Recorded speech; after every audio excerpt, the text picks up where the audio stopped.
अस्सलाम वालेकुम students. Linear algebra के कोर्स में आपने ये टर्म्स बार बार सुनी होंगी, जैसे system of linear equations, non homogeneous systems, homogeneous systems, consistent systems, inconsistent systems, unique solutions, not infinite solutions, no solution, trivial solution, non trivial solution. तो आज हम डिस्कस करेंगे कि ये सारी टर्म्स जो है वो किस चीज को शो करती हैं और कैसे हमें पता चलता है कि कौन सा सिस्टम होमोजीनियस है, कौन सा नॉन होमोजीनियस है, कौन से सिस्टम्स कंसिस्टेंट है और कौन से सिस्टम्स इनकंसिस्टेंट हैं, और कौन से सिस्टम्स ऐसे हैं जिनके यूनिक सॉल्यूशंस आते हैं और किसके इनफाइनाइट सॉल्यूशंस आते हैं, कब हमारे नो सॉल्यूशंस बनते हैं, कब ट्रिवियल सॉल्यूशन बनते हैं और कब नॉन ट्रिवियल सॉल्यूशंस बनते हैं। तो आज के लेक्चर में हम ये चीज डिस्कस करेंगे। तो हम स्टार्ट करते हैं। सबसे पहले हम लेते हैं कि जो लीनियर इक्वेशन है, सिस्टम ऑफ लीनियर इक्वेशन, इसको किन दो पार्ट्स में डिवाइड किया जाता है, मतलब किन दो ग्रुप्स में डिवाइड किया जा सकता है। तो सिस्टम ऑफ लीनियर इक्वेशंस जो है वो दो ग्रुप्स में डिवाइड होती हैं, ठीक है। सिस्टम ऑफ लीनियर इक्वेशन में एक ग्रुप आता है कौन सा, जिसमें हम कहते हैं कि ये हमारे पास नॉन होमोजीनियस सिस्टम्स हैं। इनके अभी तक हम जिन सिस्टम्स पे काम कर रहे थे वो सारे कौन से सिस्टम्स थे, वो नॉन होमोजीनियस सिस्टम थे।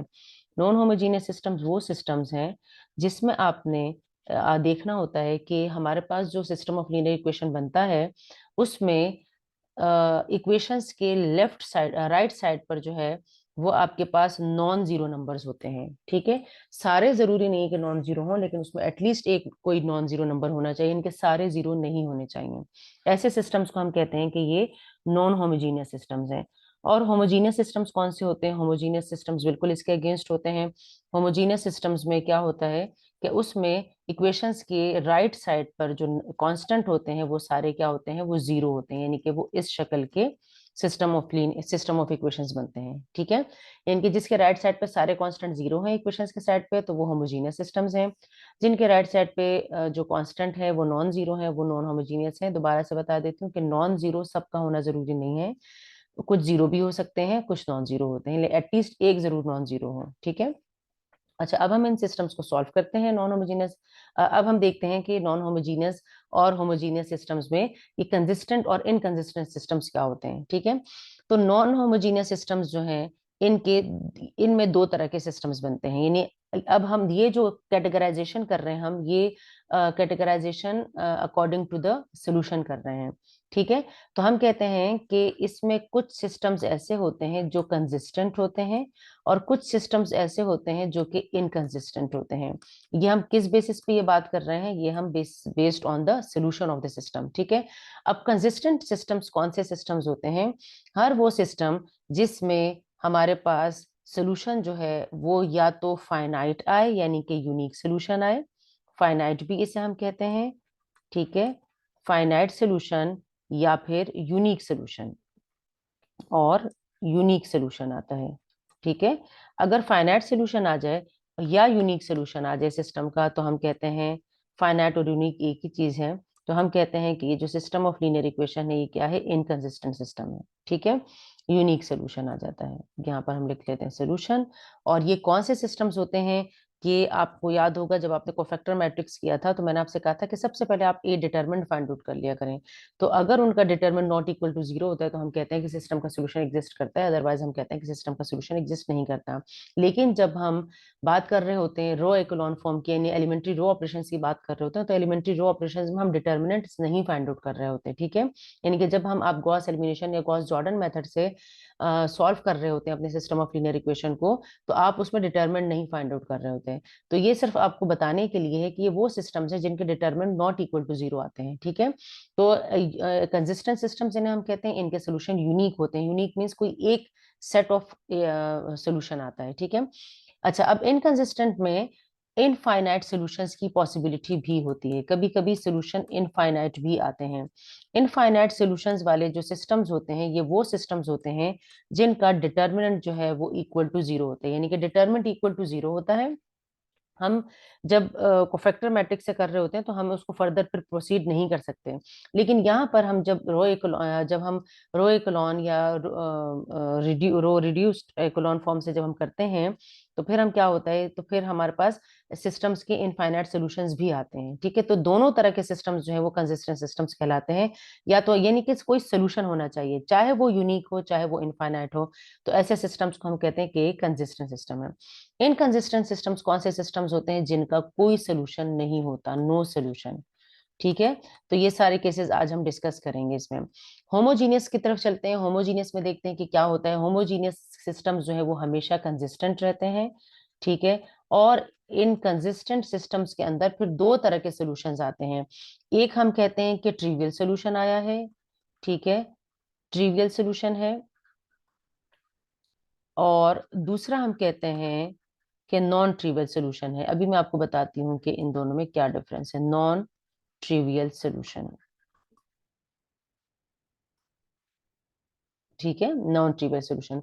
ट्रिवियल सॉल्यूशन का मतलब ये होता है कि जब हमारे पास सारे, इसमें चूंकि लेफ्ट राइट साइड पे सारे जीरो होते हैं ना, तो हमारे पास जितने भी अननोन होते हैं उन सब का आंसर जो है वो जीरो आता है, यानी कि जीरो सोल्यूशन भी हम इसे कहते हैं। क्या कहते हैं? जीरो सोल्यूशन, ठीक है, जीरो सोल्यूशन भी कहते हैं। ये वो डिटरमिनेंट्स होते हैं, ये वो मैट्रिक्स होते हैं, सिस्टम्स होते हैं जिनका determinant not equal to zero होता है, ठीक है। यानी कि इसमें कंसिस्टेंट में क्या होता है कि जिनके सॉल्यूशंस आते हैं तो हम कहते हैं कि उनका सॉल्यूशन क्या सॉल्यूशन होगा? जीरो सॉल्यूशन उनका होगा। ऐसे सिस्टम्स को हम कहते हैं कि ये ट्रिवियल सॉल्यूशन आया इसका, ठीक है। और नॉन ट्रिवियल सॉल्यूशन का मतलब ये है कि सिस्टम के इनफाइनाइटली मेनी सॉल्यूशंस होंगे, ठीक है, यानी कि इसके इनफाइनाइट सॉल्यूशंस आते हैं। यहाँ पर हम लिख लेते हैं क्या सॉल्यूशंस आते हैं इसके? इनफाइनाइट सॉल्यूशंस आते हैं, ठीक है। और इसमें अगर डिटरमिनेंट के के फॉर्म में अगर देखा जाए तो इनके डिटरमिनेंट इक्वल टू जीरो होते हैं, जिस तरह से हमने यहाँ डिस्कस किया। हमने कहा कि डिटरमिनेंट अगर जीरो है तो उसके इनफाइनाइट सॉल्यूशंस भी आ सकते हैं जब हम रो एकोलॉन फॉर्म या रिड्यूस्ड रो एकोलॉन फॉर्म कर रहे होते हैं, ठीक है। तो ये हमारे पास हो गया सारा सिस्टम ऑफ लीनियर इक्वेशन की कैटेगराइजेशन कि होमोजीनियस है, नॉन होमोजीनियस है। और होमोजीनियस में हमारे पास, नॉन होमोजीनियस में फिर कंसिस्टेंट और इनकंसिस्टेंट सिस्टम्स हैं। फिर कंसिस्टेंट में कंसिस्टेंट सिस्टम्स वो होते हैं जिसके या तो फाइनाइट सोल्यूशन होता है यानी यूनिक सोल्यूशन होता है, या इनफाइनाइट सोल्यूशन यानी कि कंसिस्टेंट सिस्टम का सोल्यूशन होना जरूरी है, चाहे वो यूनिक हो चाहे वो फाइनाइट हो। और जब कोई सोल्यूशन नहीं आता तो हम कहते हैं कि इनकंसिस्टेंट सिस्टम्स हैं। होमोजीनियस वो इक्वेशंस है वो इक्वेशंस जिसमें राइट साइड पे सारे कांस्टेंट जीरो होते हैं। इनके सॉल्यूशंस हमेशा कंसिस्टेंट होते हैं। इनकंसिस्टेंट के अंदर जो है कंसिस्टेंट सिस्टम्स होते हैं ये, और कंसिस्टेंट सिस्टम्स के अंदर दो तरह के सॉल्यूशंस आते हैं, trivial solution, non trivial solution. Trivial solution तब है जब जीरो सॉल्यूशन आए, यानी कि सबके सॉल्यूशन एग्जिस्ट कर रहे हैं और वो सब जीरो की इक्वल हो, ठीक है, यानी कि एक्स की वैल्यू भी जीरो, वाई की वैल्यू भी जीरो, जेड की वैल्यू भी जीरो, सब जीरो आते हैं। और नॉन ट्रिवियल सॉल्यूशंस वो होते हैं जिनके इनफाइनाइटली मैनी सॉल्यूशंस होते हैं। आज के लेक्चर में हम जो डिस्कस करेंगे वो ये वाला पार्ट डिस्कस करेंगे, यानी कि नॉन होमोजीनियस सिस्टम्स हैं, ठीक है। और उसमें हम कौन कौन से केसेस डिस्कस करने वाले हैं? हम देखेंगे कि यूनिक सोल्यूशन कब बनता है, हम देखेंगे कि इनफाइनाइट सॉल्यूशंस कब बनते हैं, और हम देखेंगे कि नो सॉल्यूशंस कब बनते हैं। तो चलते हैं, सबसे पहले हम देखते हैं कि यूनिक सोल्यूशन किस तरह के होते हैं। अच्छा, यूनिक सोल्यूशन के लिए जरूरी है कि आपके पास नंबर ऑफ अननोन और नंबर ऑफ इक्वेशंस जो है वो इक्वल होनी चाहिए, ठीक है। ये यूनिक सोल्यूशन की बात मैं कर रही हूँ। जब मैं यूनिक सोल्यूशन की बात कर रही हूँ तो इसके लिए मैं क्या कह रही हूँ कि नंबर ऑफ अननोन, ये बात आपने याद रखनी है कि नंबर ऑफ अननोन इक्वल होना चाहिए नंबर ऑफ इक्वेशंस के, ठीक है, ये जरूरी है। Number of equations, number of equations, सही है। अच्छा, number of unknown is equal to number of equations है। अब नंबर ऑफ अननोन और इक्वेशंस वाली एक यानी कि इक्वल नंबर ऑफ अननोन और नंबर ऑफ इक्वेशंस को का एक सिस्टम हम ले लेते हैं और उसका हम सोल्यूशन फाइंड आउट करते हैं, ठीक है। तो सिस्टम ऑफ लीनियर इक्वेशन हम लिखते हैं। यहाँ पे मैं लिख रही हूँ 2x plus 8y plus 4z is equal to 2x plus 5y plus z is equal to 5, 4x plus 10y plus 4x plus 10y minus z is equal to 1, ठीक है। ये हमारे पास सिस्टम ऑफ लीनियर इक्वेशन है। अच्छा, जरूरी नहीं है कि हर बार जब नंबर ऑफ इक्वेशंस और नंबर ऑफ अननोन इक्वल होंगे तो हमारे पास यूनिक ही सोल्यूशन आएगा। लेकिन यूनिक सोल्यूशन आने के लिए जरूरी है कि आपके पास नंबर ऑफ इक्वेशंस और नंबर ऑफ अननोन इक्वल हों, ठीक है, यानी कि ये वाइस पर्सन नहीं है। यूनिक सोल्यूशन के लिए जरूरी हो, अगर नंबर ऑफ इक्वेशंस और नंबर ऑफ अननोन इक्वल हो तो यूनिक सोल्यूशन आने की पॉसिबिलिटी हो सकती है, ठीक है। लेकिन अगर ये कंडीशन ही नहीं पूरी हो रही कि नंबर ऑफ इक्वेशंस और नंबर ऑफ अननोन इक्वल नहीं है, ठीक है, तो इसका मतलब ये कि यूनिक सोल्यूशन नहीं आ सकता।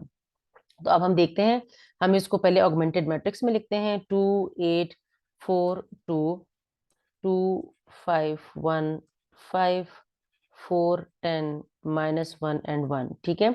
ये मैंने ऑगमेंटेड मैट्रिक्स लिख दिया है। इस ऑगमेंटेड मैट्रिक्स को अब मैं या तो रिड्यूस्ड एक्लोन फॉर्म में कन्वर्ट करूंगी या फिर एक्लोन फॉर्म में कन्वर्ट करूंगी। तो मैं इस मैट्रिक्स को रिड्यूस्ड एक्लोन फॉर्म में कन्वर्ट कर रही हूँ, ठीक है। रिड्यूस्ड एक्लोन फॉर्म में कन्वर्ट करने के लिए सबसे पहला स्टेप क्या होगा कि पहले मैंने जो फर्स्ट नंबर है इसको लीडिंग 1 बनाना है। तो मैं क्या करूंगी, पहला स्टेप क्या होगा कि R1 को मैं क्या कर रही हूँ, डिवाइडेड बाय, मैं कर रही हूँ R1 को डिवाइडेड बाय 2 कर रही हूँ, ऐसे लिखते हैं हम इसको, R1 डिवाइडेड बाय 2, यानी कि जो नंबर होता है उसके रेसिप्रोकल से हम उस पूरी इक्वेशन को मल्टीप्लाई कर देते हैं। हमारे पास सिस्टम क्या बनेगा, हमारे पास बनेगा 2 डिवाइडेड बाय 2 से आएगा 1, 8 डिवाइडेड बाय 2 से आएगा 4, 4 डिवाइडेड बाय 2 से आएगा 2 और 2 डिवाइडेड बाय 2 से आएगा 1, ठीक है। यहाँ पर हम बनाते हैं डॉटेड लाइन। अच्छा, यहाँ पर अब हमने क्या करना है, ये दो रोज एज इट इज लिखी जाएंगी, क्योंकि जिस स्टेप में 1 बनता है उस स्टेप में कोई और ऑपरेशन अलाउड नहीं है, ठीक है, इस तरह से। अब हम इसके बाद दूसरी इक्वेशन बनाते दूसरा स्टेप लिखते हैं। दूसरे स्टेप में हमने क्या करना है कि हम करेंगे अब इसके नीचे 0, यानी कि 2 को भी 0 बनाएंगे और 4 को भी 0 बनाएंगे। तो क्या ऑपरेशन मुझे करना पड़ेगा, सेकंड स्टेप में मुझे क्या ऑपरेशन करना पड़ेगा। अच्छा, फर्स्ट रो पर कोई ऑपरेशन नहीं है, मैं ऐसे एज इट इज लिख रही हूँ, पहले 1 4 2 1, ठीक है, इस तरह से मैंने लिख लिया है। और अब मैं यहाँ इसके ऑपरेशंस लिखती हूँ। ऑपरेशन मुझे क्या करना है, 2 सेकंड रो में है तो इसका मतलब है टारगेट रो है सेकंड रो। 2 को -2 करूंगी तो 0 होगा, तो -2 लिखूंगी। ऑपरेशन कौन करेगा, R1, ठीक है। इसी तरह से R3 पर, R3 को भी 0 बनाऊंगी, इधर भी 0 बनाना है मैंने R3 में भी, R4 की जगह। तो मैं लिखूंगी R3 में मुझे 0 बनाना है, तो R3 टारगेट रो हो गई। 4 में से 4 माइनस होगा तो वो 0 बनेगा और ऑपरेशन करेगा रो 1, ठीक है। अब हम यहाँ लिखते हैं, इस रो को देखें, सोर्स रो को पहले टारगेट रो को पढ़ना है और सोर्स रो को -2 से मल्टीप्लाई करते जाना है और इसके साथ ऐड करते जाना है, यानी कि 2 -2, इसको -2 से मल्टीप्लाई करके पढ़ना है। पहले टारगेट रो को पढ़ेंगे, 2 -2 तो आ जाएगा 0, 5 -8 तो आ जाएगा -3, 1 -4 तो आ जाएगा -3, सॉरी 1 -4, यस, तो आ जाएगा -3, ठीक है।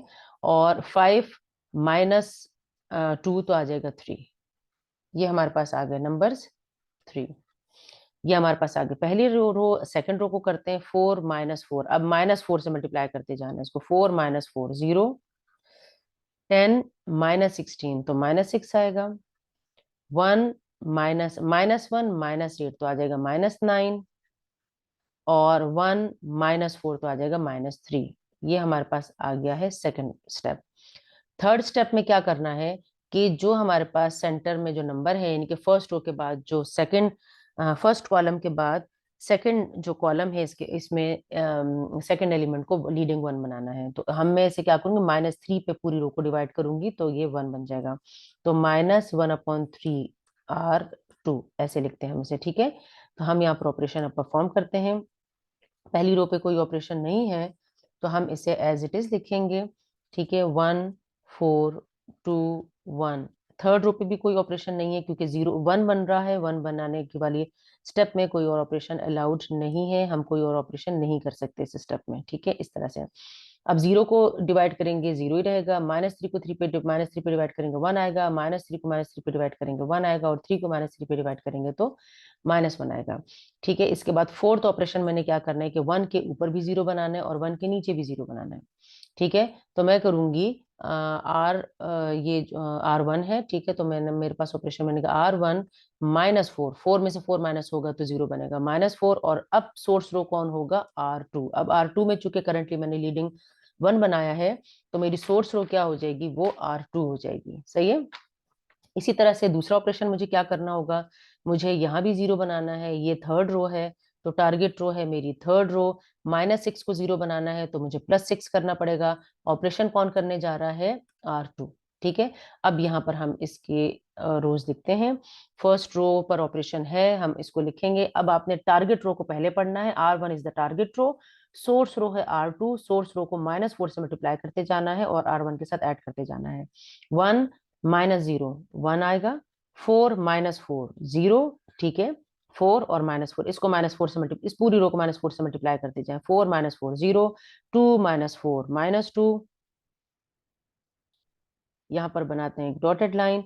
1 -1 और ये हो जाएगा +4, ठीक है। -4 मल्टीप्लाई होगा तो +4 हो जाएगा। 1 + 4 से आ जाएगा 5, ठीक है।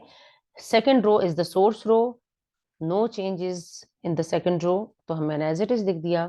थर्ड रो को देखते हैं। 0 -0 से 0 ही आएगा। -6 और +6, इस पूरी रो को +6 से मल्टीप्लाई करते जाना और इसके साथ ऐड करते जाना है टारगेट रो के साथ, ठीक है। लेकिन पहले टारगेट रो को पढ़ना है। -6 +6 तो क्या होगा 0। फिर -9 और +6, इसको +6 से मल्टीप्लाई कर रही हूँ तो आ जाएगा -3। फिर होगा -3 एंड -6 तो आ जाएगा -9, इस तरह से, ठीक है। अब नेक्स्ट ऑपरेशन करते हैं। नेक्स्ट ऑपरेशन में मुझे क्या करना होगा, अब मुझे थर्ड कॉलम का जो ये थर्ड एलिमेंट है इसे मुझे क्या बनाना है, 1 बनाना है, यानी कि यहाँ मुझे अब लीडिंग 1 बनाना है, ठीक है। आपने इसको इंटरचेंज नहीं कर लेना। मैंने आपको बताया था कि 1 बनाने के लिए आप रोज को इंटरचेंज भी कर सकते हैं अगर उस कॉलम में कहीं 1 हो, लेकिन मैंने आपको ये बात भी बताई थी कि 1 बनाने के लिए आप ऊपर वाली रो के साथ कोई ऑपरेशन नहीं कर सकते। ऊपर वाली रो के साथ ना इंटरचेंज कर सकते, ना ही कोई ऑपरेशन कर सकते हैं। हाँ, अगर ये 1 नीचे होता तो मैं जरूर इंटरचेंज कर लेती रोज को, ठीक है। तो आपने 1 बनाने के लिए रोज को इंटरचेंज नहीं करना है, ठीक है। 1 बनाने के लिए ऑपरेशन जो करते हैं वो ऊपर वाली रो के साथ ही होता है, नीचे वाली रो के साथ नीचे वाली रो के साथ होता है, ऊपर वाली रो के साथ कोई ऑपरेशन नहीं हो सकता। स्टेप 5 देखते हैं। -3 को 1 बनाना है तो -3 पे डिवाइड करना पड़ेगा, यानी कि मैं लिखूंगी -1/3 मल्टीप्लाई बाय R3। तो अब लिखते हैं, देखते हैं कि इससे क्या आता है मेरे पास। फर्स्ट रो पर कोई ऑपरेशन नहीं है, एज इट इज लिखें। सेकेंड रो पर कोई ऑपरेशन नहीं है, एज इट इज लिखें, ठीक है। यहाँ पर बनाते हैं डॉटेड लाइन। थर्ड रो पर ऑपरेशन जो है उससे ये 1 हो जाएगा, -3, और -9 को जब -3 पे डिवाइड करेंगे तो मेरे पास आ जाएगा 3। तो देखिए x3 की वैल्यू मेरे पास आ गई, z की वैल्यू आ गई। अब मैं करूंगी किसको, इसे और इसे, इन दो एलिमेंट्स को मुझे 0 बनाना है, ठीक है। तो 0 बनाने के लिए आपने बस 2 ही तरह के स्टेप्स याद रखने हैं। 1 बनाने के लिए पूरी रो को उस नंबर पे डिवाइड कर दें। 0 बनाने के लिए सोर्स रो के साथ उसी नंबर के ऑपोजिट साइन के साथ मल्टीप्लाई करके टारगेट रो के साथ ऐड कर दें, ठीक है। ये 2 तरह के ऑपरेशंस आपने याद रखने।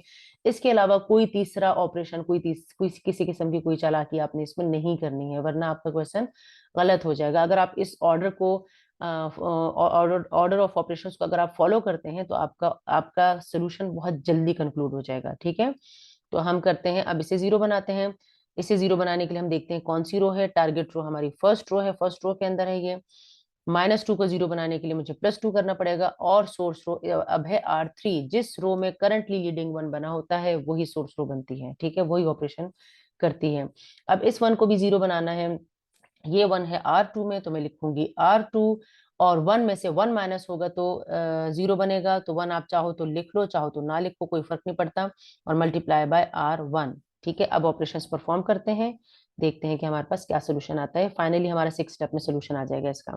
क्या करेंगे, 1 -0 1, 0 -0 0, थर्ड रो के साथ कर रहे हैं ऑपरेशन, ठीक है। सोर्स रो थर्ड रो है। -2 +2, +2 से इसे मल्टीप्लाई करते जाना है। देखें +2 लिखा है मैंने R3 के साथ। -2 +2 0, 5, और यहाँ आ गया +6 तो आ जाएगा 11, ठीक है। यहाँ पर बनाते हैं डॉटेड लाइन। सेकंड रो पर भी ऑपरेशन है। 0 + 0 0 ही आएगा, 1 + 0 से 1 ही आएगा। 1, अच्छा सब्ट्रैक्ट कर रहे हैं हम, 0 - 0 से 0 आएगा, 1 - 0 से 0 आएगा। देखो R2 - R1 कर रहे हैं सिंपल हम, तो R1 - 1 से आ जाएगा 0, और -1 - 3 से आ जाएगा -4, ठीक है। और third row is the source row, तो उस पर हमने कोई ऑपरेशन नहीं करना। अब देखिए हमारे पास सोल्यूशन आ गया। ये था x का कॉलम, ये था y का कॉलम, और ये था z का कॉलम। तो देखो x का कोएफिशिएंट 1 है तो इनके x है ये, y और z एलिमिनेट हो गए इस रो में से, तो मेरे पास इक्वल टू आया 11, तो x की वैल्यू आ गई 11। अब सेकंड रो को देखें, सेकंड रो में x भी एलिमिनेट हो गया है, z भी एलिमिनेट हो गया, y रह गया है और कोफिशिएंट 1 है, तो y is equal to -4। Third row में x और y एलिमिनेट हो गए, z रह गया है, z की वैल्यू आ गई है 3। ये मेरे पास आ गया है सोल्यूशन इसका। ठीक है, ये सोल्यूशन आ गया है। इस सोल्यूशन को अगर आप चेक करना चाहते हैं कि ठीक है या नहीं, तो आपने क्या करना है, एक्स वाई जेड की इन वैल्यूज को इसमें सब्स्टिट्यूट करना है। अगर left hand side right hand side तीनों इक्वेशंस के इक्वल आ जाते हैं, तो इसका मतलब है सोल्यूशन बिल्कुल ठीक है। ये मेरे पास चूंकि एक ही सोल्यूशन सेट आया है, तो मैं कहूंगी कि ये मेरे पास यूनिक सोल्यूशन आया है, यूनिक सोल्यूशन आया है। एंड द सिस्टम इज, क्या कौन सा सिस्टम है, इनकंसिस्टेंट सिस्टम कौन सा है, कंसिस्टेंट सिस्टम है। ठीक है, कंसिस्टेंट सिस्टम में हमने कहा था कि सिस्टम का सोल्यूशन आता है कोई ना कोई, चाहे वो यूनिक हो चाहे वो इनफाइनाइट सोल्यूशन हो। ठीक है, तो ये कंसिस्टेंट सिस्टम था जो हमें दिया हुआ था। ठीक है, तो कभी कभी आपसे पूछा होता है कि जो सिस्टम है वो कंसिस्टेंट है या नहीं है, तो हम सोल्यूशन फाइंड आउट करते हैं। अगर सोल्यूशन यूनिक आए या इनफाइनाइट है लेकिन कोई सोल्यूशन होना चाहिए, तो हम कहते हैं कि ये सिस्टम कंसिस्टेंट है।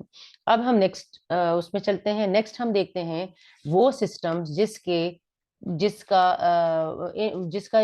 कोई सोल्यूशन नहीं आता। ठीक है, कोई सोल्यूशन नहीं आता, नो सोल्यूशन आता है। अब नो सोल्यूशन वाली चीज देखते हैं कि नो सोल्यूशन क्या होता है, नो सोल्यूशन कब आता है हमारे पास, ये देख लेते हैं। एक एग्जांपल हम इसकी लिख लेते हैं नो सोल्यूशन की, और इसमें मेरे पास है -2b + 3c is equal to 1। Second equation है 3a + 6b और -3c इज इक्वल टू -2, और है 6a + 6b और +3c इज इक्वल टू 5। ठीक है, अब हम इसे सॉल्व करते हैं। हम पहले ऑगमेंटेड मैट्रिक्स लिखेंगे, इसका ऑगमेंटेड मैट्रिक्स इसके बनेगा 0, क्योंकि ए का कोफिशिएंट यहाँ पर नहीं है। यहाँ पर ए के कोफिशिएंट्स हैं 3 और 6, बी के कोफिशिएंट यहाँ -2 है, यहाँ 6 है और यहाँ 6 है। सी के कोफिशिएंट लिखते हैं 3, -3 एंड 3, और कांस्टेंट नंबर्स देखते हैं। ये चूंकि नॉन होमोजीनियस की बात कर रहे हैं, तो नॉन होमोजीनियस में कांस्टेंट नंबर जो है वो यहाँ पर कुछ ना कुछ आते हैं, नॉन जीरो नंबर्स होते हैं। ठीक है, सारे नॉन जीरो होना जरूरी नहीं है, लेकिन कुछ ना कुछ नॉन जीरो भी होते हैं। अब हम क्या करते हैं, पहला स्टेप करते हैं। अच्छा, पहले स्टेप में हमें इसमें क्या करना होगा, हमें यहाँ 1 चाहिए, लेकिन इस वक्त यहाँ क्या है, यहाँ तो 0 है। 0 को तो हम 1 नहीं बना सकते, क्योंकि हमने जिस नंबर को 1 बनाना है पूरी रो को उस नंबर पे डिवाइड करना होता है, तो 0 को किसी भी नंबर पे डिवाइड करेंगे 1 नहीं बन सकता। तो हम नीचे के किसी नॉन जीरो नंबर को लेकर उस रो को, दोनों रोज को आपस में इंटरचेंज कर देंगे। इनके मैं करूंगी R1 को और R2 को इंटरचेंज। ठीक है, इसमें एक स्टेप हमारा ज्यादा हो जाएगा, इंटरचेंज करना है मुझे पहले। तो मैं सेकंड रो को ऊपर लेकर आ रही हूँ, 3 6 -3, और यहाँ आ जाएगा -2, यहाँ होगा 0 -2 3 और 1, और यहाँ आ जाएगा 6 6 3 एंड 5। ठीक है, अब मेरे पास नॉन जीरो नंबर आएगा, अब मैं इसे 1 बनाऊंगी। यहाँ से अब मेरे स्टेप शुरू होंगे। ये पहला स्टेप, इसमें एक ज्यादा है तो यहाँ पर हम लिख लेते हैं, यहाँ लिखते हैं, ये है पहला स्टेप। ठीक है, सेकंड स्टेप इसका क्या होगा, अब हम इस पूरी रो को 3 पे डिवाइड करेंगे, क्योंकि मुझे क्या चाहिए, मुझे 3 की जगह 1 चाहिए। तो मैं क्या करूंगी, पूरी रो को 3 पे डिवाइड कर दूंगी। तो सेकंड स्टेप में 3 पे डिवाइड करना है, तो 1/3 R1 को मैंने 3 पे डिवाइड करना है। ठीक है, तो यहाँ पर हम लिखते हैं अभी R1 को जब मैं 3 पे डिवाइड करूंगी तो देखिए क्या आएगा, 1 आएगा, 3 3 पे डिवाइड होगा, 6 3 पे डिवाइड होगा तो 2 आ जाएगा, -3 3 पे डिवाइड होगा तो -1 आएगा, और -2 जब 3 पे डिवाइड होगा तो -2/3 आएगा, फ्रैक्शन में रहेगा ये। ठीक है, इस तरह से। अब हम सेकंड रो और थर्ड रो को एज इट इज दिखते हैं, क्योंकि इस स्टेप में हमने 1 बनाया है, इस स्टेप में कोई और ऑपरेशन अलाउड नहीं है, कोई और ऑपरेशन हम नहीं कर सकते। ठीक है, इस तरह से। अब हम इसका देखते हैं थर्ड ऑपरेशन। थर्ड ऑपरेशन में क्या करें, 1 के नीचे दोनों नंबर्स को 0 बनाना होता है। एक ऑलरेडी 0 है, एक हमें 0 बनाना है, सिर्फ 6 को। 6 है R3 के अंदर, और 6 में से 6 माइनस होगा तो 0 बनेगा, और सोर्स रो होगी R1, क्योंकि हमने R1 में करंटली 1 बनाया है। ठीक है, तो यहाँ पर हम लिखते हैं फर्स्ट रो पर और सेकंड रो पर कोई ऑपरेशन नहीं है। सेकंड रो पे करना था ऑपरेशन, लेकिन वहां चूंकि ऑलरेडी 0 है, तो हमारा एक ऑपरेशन यहाँ पर कम हो गया है, 1। अब 6 माइनस 6, इसको 6 से मल्टीप्लाई कर, माइनस 6 से मल्टीप्लाई करते जाएं और इसमें ऐड करते जाएं। 6 माइनस 6 0, 6 यहाँ पर क्या हो जाएगा +12, ठीक है। 6 +12 आएगा, यानी कि हमारे पास क्या आ जाएगा, 6 +12 आएगा। 6 और 6 है और इससे -6, सॉरी 6 है और -6 है, ठीक है। तो 6 माइनस 6 से आपके पास क्या आ जाएगा 0। देखें 6 और हम इसके साथ करें 6 -12, सॉरी -12 पे -6 आएगा,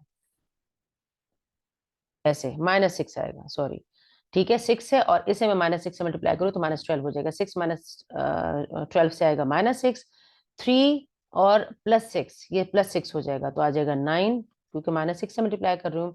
5 और यहाँ पर देखिए, यहाँ पर चूंकि फ्रैक्शन में है तो आप यहाँ पर लिख कर देख सकते हैं क्या ऑपरेशन आप कर रहे हैं। आपने लिखना है 5, टारगेट रो को पहले लिखें, किससे मल्टीप्लाई कर रहे हैं, -6 से मल्टीप्लाई कर रहे हैं, तो -6 -2/3। तो देखें 3 और 2 कैंसिल हो जाएंगे, 3 और 6 कैंसिल हो जाएंगे, ये 2 आ जाएगा, तो 5 + 4 से आ जाएगा 9। इस तरीके से आपने करना है, ठीक है। और आप चाहें तो इसे कैलकुलेटर से भी कर सकते हैं। अब मैं क्या करूंगी, अब मेरा नेक्स्ट स्टेप क्या है कि मैंने जो यहाँ पर हमारे पास लीडिंग वन यहाँ पर बनाना है सेकंड कॉलम के अंदर, यानी कि फोर्थ स्टेप मेरा होगा कि मुझे -1/2R2 करना है, ठीक है। लीडिंग वन बनाना है मुझे, तो लीडिंग वन बनाने के लिए क्या करूंगी, मैं जो सिर्फ डिवाइड कर रहा होती लीडिंग वन बनाने के लिए, -1 -2/3, ठीक है। यहाँ आ जाएगा 0, ये हो जाएगा 1। 3 को -2 पे डिवाइड करूंगी तो -3/2 आएगा, और 1 को -2 पे डिवाइड करूंगी तो आ जाएगा -1/2, ठीक है। और ये वाली रो एज इट इज आ जाएगी, क्योंकि इसमें हमने 1 बनाया है तो हम इस स्टेप में कोई और ऑपरेशन नहीं करेंगे, ठीक है। अब हम नेक्स्ट स्टेप की तरफ चलते हैं। अब हमने लीडिंग वन बना लिया है, अब हम क्या करेंगे, उसके ऊपर नीचे 0 बनाएंगे। अगर आप echelon form, reduced echelon form में कन्वर्ट कर रहे हैं, अगर आप रिड्यूस्ड एक्लोन फॉर्म में कन्वर्ट नहीं कर रहे, यानी कि गॉस जॉर्डन मेथड से नहीं सॉल्व करना चाह रहे, आप गॉस एलिमिनेशन मेथड से सॉल्व करना चाह रहे हैं, तो गॉस एलिमिनेशन मेथड में हम रो एक्लोन फॉर्म बनाते हैं। रो एक्लोन फॉर्म में ऊपर 0 बनाने जरूरी नहीं, ऊपर 0 नहीं बनाते, सिर्फ नीचे 0 बनते हैं उसमें, ठीक है।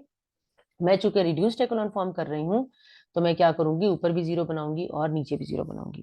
अच्छा, इस रो को 0 बनाने के लिए क्या करना होगा, 2 देखेंगे किस लोकेशन पे है, 2 जो है वो R2 में, R1 में है, सॉरी। तो हम लिखेंगे R1 माइनस 2 में से 2 माइनस होगा तो 0 बनेगा 2, और सोर्स रो है R2, ठीक है। इसी तरह से इसे भी 0 -6 को भी 0 बनाना है, तो -6 जो है वो R3 के अंदर है, तो R3 टारगेट रो है, -6 के साथ +6 होगा तो वो 0 बनेगा, और ऑपरेशन कौन करेगा, R2, ठीक है। ये मेरे पास ऑपरेशन हो गया। अब मैं इनको लिखती हूँ। अब मेरे पास क्या बनेगा, इस तरह से मैट्रिक्स लिखते हैं, सही है। अच्छा, पहली रो पर ऑपरेशन है, अब देखिए 1 -2, अब इसको -2 से मल्टीप्लाई करते जाए, सोर्स रो को 1 -2, तो 1 -0, 0 को 2 से मल्टीप्लाई करेंगे 0 रहेगा, तो आ जाएगा 1, 2 -2 तो आएगा 0, -1, और ये जब -2 से मल्टीप्लाई होगा तो माइनस माइनस प्लस हो जाएगा, 2 2 कैंसिल हो जाएगा, तो 1 + 3 से आपके पास आ जाएगा इस तरह से। ये -1 है, इसको मैं इस तरह से लिख के दिखाती हूँ आपको, यहाँ पर लिख दे तो फिर हम इसे इरेज कर देंगे। देखिए -1, पहले इसे टारगेट रो का नंबर लिखना है, और ये सोर्स रो है, सोर्स रो को मैं -2 से मल्टीप्लाई कर रही हूँ, तो मैं लिखूंगी -2, और ब्रैकेट में आ जाएगा -3/2, 2 2 कैंसिल हो जाएगा, -1 + 4 से मेरे पास आ जाएगा 3, ठीक है। -1 + 4 से मेरे पास आ जाएगा 3, ठीक है। दोबारा से देख लेते हैं, -1 लिखा मैंने पहले, -1 लिखेंगे, फिर ये जो सोर्स रो है इसको मैंने मल्टीप्लाई करना है -2 के साथ, तो -2 इसके साथ जब मल्टीप्लाई हुआ तो माइनस माइनस प्लस हो गया, 2 2 कैंसिल हो गया, तो -1 + 3 रह गया, तो -1 + 3 से आ गया है, -1 + 3 से आ गया 2, ठीक है। ये हमारे पास आ गया है।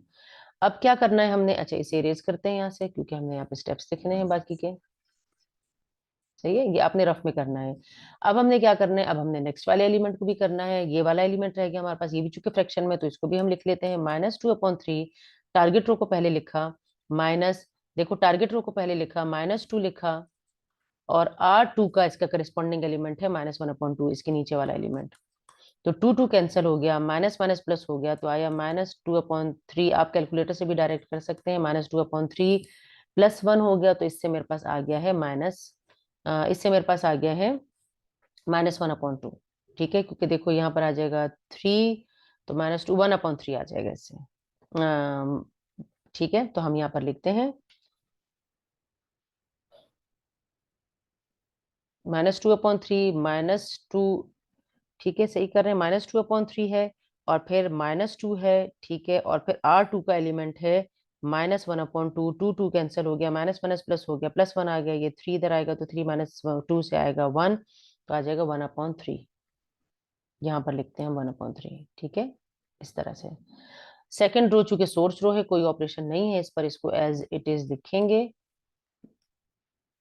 ठीक है, अब थर्ड रो को देखते हैं। 0 -0 से आएगा 0, -6 +6 से मल्टीप्लाई कर रहे हैं हम, -6 +6 0। ठीक है, और 9 यहाँ पर हम इसे लिखते हैं 9, पहले टारगेट रो को लिखेंगे। 9 क्या कर रहे हैं, +6 कर रहे हैं, और मल्टीप्लाई बाय -3/2, इस तरह से। तो ये 2 और ये कैंसिल हो जाएंगे, तो 9 और -9 से आएगा 0। ठीक है, इसके बाद अब इसको करते हैं। यहाँ पर क्या है, अच्छा इन्हें थोड़ा सा इरेज कर लेते हैं, इसे हटाते हैं यहाँ से। अच्छा जी, अब हम नेक्स्ट एलिमेंट देखते हैं। नेक्स्ट एलिमेंट से क्या बनेगा, नेक्स्ट एलिमेंट में क्या है, हमारे पास है 9, तो हम लिखेंगे 9। ऑपरेशन क्या है, +6 का है, +6 ऑपरेशन कर कौन रहा है, R2, तो R2 में है -1/2। ठीक है, यहाँ ये कैंसिल हो जाएगा, तो मेरे पास आ जाएगा 9 -3 से आ जाएगा 6। ठीक है, अब यहाँ पर आप एक बात नोट करें कि यहाँ पर हमारे पास क्या हुआ, यहाँ पे जो हमारे पास लास्ट रो है ए मैट्रिक्स की, वो क्या हो गई, पूरी 0 हो गई। ठीक है, यानी कि अगर मैं इन इक्वेशंस को, ये देखो ये पूरा 0 हो गया, मुझे यहाँ 1 बनाना था, लेकिन अब ये 1 नहीं बन सकते, 0 हो गया। तो यहाँ थर्ड रो में क्या बन रहा है, थर्ड रो में अगर आप देखें, फर्स्ट रो देखें, आप इन रोज में कन्वर्ट करके देखें, ये हो जाएगा एक्स, ए है सॉरी, ABCD की फॉर्म में था, ये हो जाएगा A, B यहाँ 0 है, ये हो जाएगा 2C = 1/3। ठीक है, फिर A यहाँ एलिमिनेट हो गया, B वापस इक्वेशंस की फॉर्म में लिख रही हूँ, क्योंकि अब आगे ये फर्दर प्रोसीड नहीं हो सकता, ये रिड्यूस्ड एक्लोन फॉर्म में कन्वर्ट हो गया, इतना ही रिड्यूस्ड एक्लोन फॉर्म बनेगा, यहाँ 1 नहीं बना। ठीक है, अब यहाँ क्या आएगा, B -3/2C = -1/2। और लास्ट रो को देखें, यहाँ पर क्या आया, 0 एक्स, देखो यहाँ पर ए भी एलिमिनेट हो गया, बी भी एलिमिनेट हो गया, सी भी एलिमिनेट हो गया, यानी कि इक्वेशन की इस साइड पर 0 है और इस साइड पर क्या है, 6 है, which is a false statement. क्या है ये, it is a false statement, false statement आ गई है, it is a false statement. ठीक है, दिस इंप्लाइज कि सिस्टम इज क्या है, इनकंसिस्टेंट है, क्योंकि हमने कहा था जिसका सोल्यूशन नहीं होगा वो इनकंसिस्टेंट होगा, and has no solution, and has no solution. यहाँ पर हम लिखते हैं, यहाँ जगह नहीं है तो हम इसको यहाँ लिखते हैं, no and has no solution. ठीक है, इनकंसिस्टेंट सिस्टम में आप देख सकते हैं, पीछे मैं आपको दिखा देती हूँ, मैंने लिखा था कि जब सिस्टम का सोल्यूशन नहीं आता तो वो इनकंसिस्टेंट सिस्टम्स होते हैं।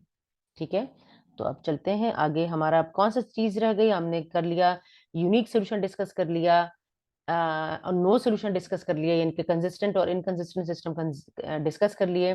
कंसिस्टेंट में एक टाइप रह गई, जब इनफाइनाइटली मेनी सॉल्यूशंस आते हैं तो हम इसे भी डिस्कस कर लेते हैं। ठीक है, अब इनफाइनाइटली मेनी सॉल्यूशंस को देखते हैं। अब इनफाइनाइट मेनी सॉल्यूशंस के लिए हम यहाँ पर एक सिस्टम ऑफ लीनियर इक्वेशंस लिखते हैं। जैसे यहाँ पर एक सिस्टम ऑफ लीनियर इक्वेशन है, यहाँ मैं लिखती हूँ उसकी इक्वेशंस, ये है 2x1 या चलो 2x1 कह देते हैं, plus 2x2 plus 2x3 is equal to 0, और ये आया है minus 2x1 plus 5x2 plus 2x3 sorry is equal to 1, और यहाँ आता है 8x1 प्लस x2 और plus 4x3 is equal to -1। सबसे पहले इसको ऑगमेंटेड मैट्रिक्स की फॉर्म में लिखते हैं, ठीक है। ऑगमेंटेड मैट्रिक्स में लिखते हैं 2 -2 8 x1 के कोफिशिएंट, 2 5 एंड 1 x2 के कोफिशिएंट, 2 2 एंड 4 x3 के कोफिशिएंट्स, और लास्ट में आएगा कांस्टेंट नंबर, ठीक है। नॉन होमोजीनियस है तो लास्ट में नॉन जीरो नंबर्स होते हैं। पहला स्टेप क्या होगा, 2 को 1 बनाना है, तो मैं करूंगी 1/2r1। ये ऑपरेशन थोड़े से जल्दी करते हैं क्योंकि मैंने आपको पोस्ट ऑपरेशंस करने बता दिए हैं, तो हम इन ऑपरेशंस को थोड़ा सा क्विकली करेंगे, ठीक है। 2 पे डिवाइड करते हैं तो आ जाएगा 1 1 1 0। सेकेंड रो पर कोई ऑपरेशन नहीं है, एज इट इज लिखेंगे। थर्ड रो पर कोई ऑपरेशन नहीं है, एज इट इज लिख देंगे, ठीक है। अब हमने क्या करना है, सेकंड स्टेप करना है। सेकंड स्टेप में क्या करना है कि लीडिंग वन जहां बनाया है, अब उसके नीचे के सारे एलिमेंट्स को हमने 0 बनाना है। तो हम लिखेंगे अपना सेकंड ऑपरेशन, क्या करना है, -2 को 0 बनाना है, 8 को 0 बनाना है। तो हम फर्स्ट रो पर कोई ऑपरेशन नहीं है, उसे एज इट इज लिख देंगे 1 1 1 0। इसे 0 बनाने के लिए हमने क्या करना है, हम करेंगे R2 प्लस 2R1, ठीक है। अगर आपने नहीं समझ में आ रहा तो इस लेक्चर को शुरू से देखें कि मैं किस तरह से इन ऑपरेशंस को परफॉर्म कर रही हूँ। तो क्या आएगा, -2 प्लस 2 से आ जाएगा 0, 5 प्लस 2, इसे प्लस 2 से मल्टीप्लाई करते जाएंगे, 5 प्लस 2 से आएगा 7 आ जाएगा, ठीक है। और 2 प्लस 2 से आ जाएगा 4, 1 प्लस 0 से आ जाएगा 1। यहाँ भी 0 बनाना है 8 को भी, तो हम इसके लिए क्या करेंगे, R3 में लोकेटेड है 8, 8 में से 8 माइनस होगा तो वो 0 बनेगा, और ऑपरेशन करेगी R1, ठीक है, रो 1 ऑपरेशन करेगी। तो 8 -8, इसको -8 से मल्टीप्लाई करते जाएं और इसमें ऐड करते जाएं, 8 -8 0, 1 -8 -7, 4 -8 तो आ जाएगा -4, -1 प्लस 0 तो आ जाएगा -1। अब यहाँ पर आप एक बात नोट करें कि ये वाली रो 2 और रो 3 एग्जैक्टली एक जैसी हो गई हैं with opposite sign, sign change हो गए हैं, बाकी तो दोनों रोज एक ही जैसी हैं एग्जैक्टली, ठीक है। तो इस तरह की सब जब सिचुएशन आपके पास बन जाएगी तो फिर आपने फर्दर कोई ऑपरेशन नहीं करना, आपने क्या करना है कि इन दोनों रोज को एक दूसरे के साथ ऐड कर देना है। ये देखें, अभी मैं करके दिखाती हूँ आपको। हम इसे ऐड करेंगे, हम कहेंगे 1 1 1 0 0 7 4 1, क्योंकि यहाँ देखें, यहाँ पर क्या हो रहा है कि यहाँ पर मेरे पास यहाँ देखो 0 0 0 और 0। अब मैंने क्या ऑपरेशन किया, मैंने किया R3 में किसको ऐड, R2 को। R3 को और R2 को जब मैंने ऐड किया तो मेरे पास क्या हो गया, पूरा 0 हो गया। अब ये मेरे पास क्या हो गया, मेरे पास जो मेरे पास थर्ड रो थी वो पूरी की पूरी एलिमिनेट हो गई, यानी कि उसमें x1 x2 x3 भी एलिमिनेट हो गए, और जो कांस्टेंट था वो भी 0 हो गया। तो इस तरह की सब सिचुएशन आ जाती है तो हम कहते हैं कि the system has infinitely many solutions. किस तरह से मेनी सॉल्यूशंस होते हैं वो भी मैं आपको बताती हूँ। अच्छा, रिड्यूस्ड और एक्लोन फॉर्म की कंडीशन अगर आपने पूरी करनी है तो फिर आपने इसको 7 पे डिवाइड करना है, तो ये 7/7 हो जाएगा, यानी कि 1 आ जाएगा, ठीक है। और ये 4/7 हो जाएगा, और ये 1 यानी कि आप इसे एक्लोन में भी कन्वर्ट कर लेंगे तो काफी है। मैं क्या करूंगी, R2 को डिवाइड कर दूंगी 1/7 पे, ताकि यहाँ पे 1 आ जाए, 1/7, ठीक है। तो क्या करना है मुझे, मैं क्या करूंगी 1 1 1, क्योंकि एटलीस्ट एक्लोन फॉर्म में आप इसको कन्वर्ट कर दें, ठीक है। एक्लोन फॉर्म की कंडीशन क्या है कि सेकंड कॉलम में सेकंड एलिमेंट 1 होना चाहिए, ठीक है। तो यहाँ आ जाएगा 1, जब 7 पे डिवाइड करूंगी यहाँ आ जाएगा 4/7, यहाँ आ जाएगा 1/7, ठीक है। अगर आपने रिड्यूस्ड में करना है तो फिर आपको एक स्टेप और करना पड़ेगा, ऊपर भी 0 बनाना होगा, सही है। अच्छा, यहाँ पर जब सिस्टम का इस तरह से आ जाते हैं तो हम कहते हैं कि the system has infinitely many solutions. क्यों मेनी सॉल्यूशंस हैं, ये भी हम इक्वेशंस की फॉर्म में जब कन्वर्ट करेंगे तो आपको खुद ब खुद पता चल जाएगा कि इसके मेनी सॉल्यूशंस किस तरह से आ रहे हैं। इन्हें वापस इक्वेशंस की फॉर्म में कन्वर्ट करते हैं। ये था x1 का कॉलम, ये था x2 का कॉलम, ये था x3 का कॉलम। x1 के कॉलम में तीनों के कोएफिशिएंट 1 है, यानी कि x1 plus x2 plus x3 is equal to 0 है। सेकेंड रो में देखें x1 प्लस सॉरी x1 नहीं है, x2 है ये, x2, x1 तो एलिमिनेट हुआ है ना यहाँ पर, x2 plus 4/7 x3 is equal to 1/7। और थर्ड रो चूंकि पूरी इसमें एलिमिनेट हो गया, इनके 0 इज इक्वल टू 0 आ गया, which is true. No solution में क्या आया था, 0 इज इक्वल टू 6, एक नॉन जीरो नंबर की इक्वल है, which is a false statement. जबकि अभी क्या आया है, ये हमारे पास जो आई है स्टेटमेंट, ये ट्रू स्टेटमेंट है, विच इज ट्रू। ठीक है, दिस इंप्लाइज के द सिस्टम इज कंसिस्टेंट। इसका मतलब ये है कि सिस्टम का सोल्यूशन है, लेकिन कोई यूनिक सोल्यूशन नहीं है, इनफाइनाइट सोल्यूशन है। अभी मैं बता दूं कि कैसे इनफाइनाइट सोल्यूशन है। हम कहेंगे कि the system has infinite solutions. ठीक है, अभी हम देखते हैं कैसे बनते हैं। अब यहाँ देखिए, ये x3 यहाँ पर चूंकि एलिमिनेट हो गया, हम कहेंगे कि x3 where x3 is an arbitrary element. ये आर्बिट्ररी एलिमेंट है, हम इसे खुद से वैल्यूज देंगे और उसके अकॉर्डिंगली हमारे पास सोल्यूशन सेट बनते रहेंगे। ठीक है, आर्बिट्ररी एलिमेंट का मतलब ये है कि कोई सी भी वैल्यू दे दो, कि late x3 is equal to क्या बनेगा, x3 को कह दो कि वो r है, लेट सपोज। ठीक है, कोई से भी नंबर दे देंगे हम, फिलहाल मैं जनरलाइज कर रही हूँ तो मैं r कह रही हूँ। मतलब नंबर दे दें, इसको 1 दे दें, 2 दे दें, 3 दे दें, 4 दे दें। ठीक है, मैं इसको कह रही हूँ कि x3 r है। अगर x3 r है तो अब इक्वेशन 1 और 2 को देखें। इक्वेशन 1 के अकॉर्डिंगली मेरे पास x1 का सोल्यूशन क्या बनता है, x1 इन दोनों को उस साइड ले जाएं तो मेरे पास क्या बनेगा, -x2, और यहाँ क्या बनेगा, -x3, इस तरह से बनेगा। और x3 की जगह जब मैं क्या लगाऊंगी, x3 की जगह जब मैं r लगाऊंगी तो मेरे पास बन जाएगा r। ठीक है, तो x1 का सोल्यूशन क्या आ गया, -x2 -r। इसी तरह से आप सेकेंड इक्वेशन में देखें। सेकेंड इक्वेशन में क्या है, अच्छा यहाँ पर x2 की वैल्यूज भी अगर आप पुट कर दें तो आपके पास ये पूरा r के फॉर्म में सोल्यूशन आ जाएगा। किस तरह से, यहाँ पर x1 की वैल्यू अभी हम फाइंड आउट करते हैं, x2 की वैल्यू पहले फाइंड आउट करते हैं। ठीक है, बल्कि आप ऐसा करें कि आप पहले फाइंड आउट ही x2 की वैल्यू करें, ताकि x3 में फिर हम उसे पुट कर सकें, x1 में पुट कर सकें। हम पहले इसको हम पहले फाइंड आउट करेंगे x2 की वैल्यू। ठीक है, यानी कि इस इक्वेशन को कर लिया हमने, इसको हमने r कह दिया, अब इससे ऊपर वाली इक्वेशन पे चले जाएं, x2 की वैल्यू फाइंड आउट करें। हम कहेंगे कि x इक्वेशन 2 इम्प्लाइज कि x2 इज इक्वल टू, इसे दूसरी तरफ ले जाओ तो हमारे पास बनेगा 1/7 -4/7 r। x3 की जगह मैंने r लगा दिया। ठीक है, ये हमारे पास आ गया, ये x3 की वैल्यू आ गई r, ये हमने खुद से ली होगी, आर्बिट्ररी एलिमेंट है। x2 की वैल्यू आ गई इन टर्म्स ऑफ r। अब r पे डिपेंड करता है कि r क्या होगा, r 1 है, r की वैल्यू अगर आपने 1 ली तो 1 लगाएंगे और x2 का एक सोल्यूशन निकाल लेंगे। x3 की वैल्यू अगर 2 ले ली आपने तो x2 की वैल्यू इसको 2 पुट करके लगाएंगे।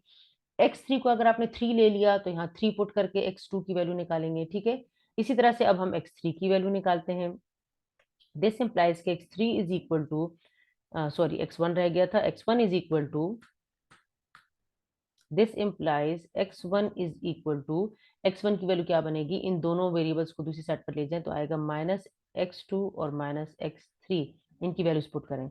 x2 की वैल्यू क्या है, -1/7, ये वैल्यू पुट कर रही हूँ, प्लस 4/7, ये प्लस इसलिए हो गया कि यहाँ माइनस है शुरू में, और -x3 यानी कि -r। ठीक है, हम इसे सिंप्लीफाई कर लेंगे। ठीक है, 4/7 r माइनस r जब आप करेंगे तो आपके पास आ जाएगा -3/7r। अब देखो r की वैल्यू आप लेते रहे, अब कहें कि let r is equal to 1, तो यहाँ 1 पुट करें, यहाँ 1 पुट करें, x2 और x3 का सोल्यूशन निकालें तो एक सोल्यूशन सेट आ जाएगा। अब आप कहें कि let r is equal to 2, तो यहाँ भी 2 पुट करें, यहाँ भी 2 पुट करें तो x2 और x3 की भी वैल्यूज आ जाएंगी, x2 और x1 की। ठीक है, एक और सेट बन जाएगा। इसी तरह से अब आप कहें let r is equal to 5, तो यानी कि x3 की वैल्यू 5 हो जाएगी। ठीक है, तो यहाँ भी 5 पुट करें, यहाँ भी 5 पुट करें तो एक नया सोल्यूशन सेट आ जाएगा। तो आपके पास इनफाइनाइट सोल्यूशंस आए गए, यानी कि x3 की वैल्यू आर्बिट्ररी है। अगर क्लास में 50 स्टूडेंट्स हैं और हर स्टूडेंट एक अलग वैल्यू इसकी रखता है तो सबके पास अपना अपना एक अलग अलग सोल्यूशन सेट बनेगा और आप देखेंगे कि मतलब आपको हैरत होगी इस बात पर कि वो पूरा जितने भी सोल्यूशन सेट बनेंगे वो सब इन इक्वेशंस को सेटिस्फाई करेंगे। ठीक है, तो हम कहते हैं कि the system is consistent system but this system has infinitely many solutions. ठीक है, और इनके ग्राफ अगर हम देखते हैं तो ग्राफिकली हम किस तरह से देखते हैं कि जब हमारे पास इनफाइनाइटली मैनी सॉल्यूशंस आते हैं तो हम कहते हैं कि हमारे पास जो लाइन बनती है वो किस तरह की बनती है, वो पैरेलल लाइन, किस तरह की बनती है कि वो एक दूसरे के ऊपर लाई कर रहे होते हैं, यानी कि ये इस तरह से। ठीक है, और एक और लाइन लेते हैं, हम इसका कलर चेंज करते हैं ताकि आपको नजर आ जाए। हम लेते हैं साथ में रेड कलर। ठीक है, तो एक लाइन और इसी के ऊपर एक और लाइन बनती है, वो बनती है इस तरह से, इसी के ऊपर बनेगी वो लाइन ऐसे, एग्जैक्टली इसके ऊपर बनती है। सही है, तो देखो हर पॉइंट एक दूसरे के साथ इंटरसेक्ट कर रहा है, तो हम कहते हैं कि ये इनफाइनाइट सॉल्यूशंस हैं, इनफाइनाइट सॉल्यूशंस। ठीक है, ये कब बनेंगे, और अगर तीसरी इक्वेशन की लाइन भी बनाऊंगी मैं, ग्राफ बनाऊंगी, तो वो भी इसी के ऊपर आएगा। ठीक है, तीनों लाइंस एक दूसरे के ऊपर आएंगी, तो हम कहते हैं इनफाइनाइट सॉल्यूशंस है। जब हमारे पास यूनिक सोल्यूशन आता है तो फिर क्या होता है, यूनिक सोल्यूशन में आपके पास जो लाइंस हैं वो एग्जैक्टली एक दूसरे को किसी एक पॉइंट पे कट कर रही होंगी, तीनों लाइंस। ये लाइन 1 है, ये लाइन 2 है और ये लाइन 3 है, लेट सपोज, तो तीनों लाइंस एक दूसरे को एग्जैक्टली एक ही पॉइंट पे कट कर रही होंगी, तो हम कहेंगे कि ये यूनिक सोल्यूशन है इसका। ठीक है, एक्चुअली जो point of intersection of lines होता है ना, वो सोल्यूशन सेट होता है हमारा। तो जब यूनिक सोल्यूशन है तो इसका मतलब है कि तीनों लाइंस एक दूसरे को एक ही पॉइंट पर इंटरसेक्ट कर रही होंगी। जब इनफाइनाइट सॉल्यूशंस है तो इसका मतलब है तीनों लाइंस एक दूसरे के ऊपर ओवरलैप कर रही हैं, हर पॉइंट पे एक दूसरे को इंटरसेक्ट कर रही हैं। ठीक है, बहुत सारे सॉल्यूशंस हैं इसके। और जब हमारे पास नो सॉल्यूशन आता है तो इसका मतलब ये है कि दोनों लाइंस या तीनों लाइंस, जितनी भी लाइंस हैं, वो सब एक दूसरे के बिल्कुल पैरेलल हैं, कि किसी भी पॉइंट पर एक दूसरे को इंटरसेक्ट नहीं करेंगी। ये लाइन 1 है, ये लाइन 2 है, ये लाइन 3 है, और यहाँ पर तीनों लाइंस इकट्ठी हैं, लाइन 1 भी यहीं पर है, लाइन 2 भी यहीं पर है और लाइन 3 भी यहीं पर है, इसी एक दूसरे के ऊपर है। और यहाँ पर क्या है, हम कहते हैं कि the system has no solution, क्योंकि because there is no point of intersection of three lines. ऐसा भी हो सकता है कि दो लाइंस एक दूसरे को इंटरसेक्ट कर रही हैं, ठीक है, और तीसरी लाइन जो है वो नहीं कर रही, तीसरी लाइन यहाँ पैरेलल ऐसे बन रही है। तीनों लाइंस का एक पॉइंट पर मीट करना जरूरी, कोई एक पॉइंट ऑफ इंटरसेक्शन इन तीनों का होना चाहिए, तब हम कहते हैं कि the system has unique solution. ठीक है, आप नेक्स्ट लेक्चर मेरा जरूर देखिए। आज के लेक्चर में हमने सिर्फ नॉन होमोजीनियस सिस्टम्स डिस्कस किए थे, यानी कि कंसिस्टेंट एंड इनकंसिस्टेंट सॉल्यूशंस, यानी कि नो, इनफाइनाइट और यूनिक सॉल्यूशंस डिस्कस किए। नेक्स्ट लेक्चर में हम होमोजीनियस सिस्टम्स के सॉल्यूशन डिस्कस करेंगे, तो आप नेक्स्ट लेक्चर जरूर देखिएगा।